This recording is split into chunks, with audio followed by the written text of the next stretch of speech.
महाकाल के लीला पर जानू गे तू टीका वाला गयेली हना।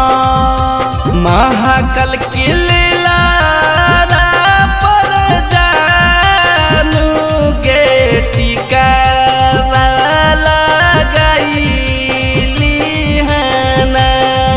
कि बेला के पतैया पर नाम लिख के हमर तू चढ़ाइए दीहना। बेल के पतैया पर नाम लिख के हमर तू चढ़ाइए दीहना। ओम नमः शिवाय।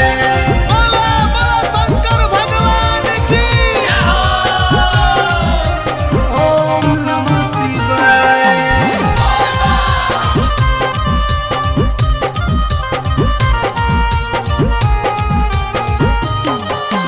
पहिला सोमारी जब जलावा चढ़ई ह अपन सटोरी भोलेनाथ के सुनई ह। सुना दी ह। पहिला सोमारी जाके जलावा चढ़ई है अपन सटोरी भोलेनाथ से सुनई है। कन्हवा पर कावर सोना गे हमारा ला तू तो उठाइए लिहना। कन्हवा पर कावर सोना गे हमारा ला तू तो उठाइए लिहना। बेला के पतैया पर नाम लिख के हम तू चढ़ाइए दीहना। बेलो के पतैया पर नाम लिख के हमर तू चढ़ाइए दीहना। ओम नमः शिवाय।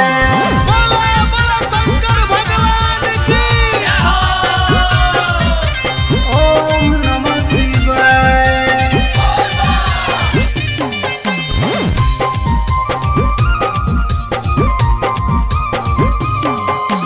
भोलेनाथ के लगल रहे जेकरा में फोटो ओही माला किनिह सोना काम सफल हो तो।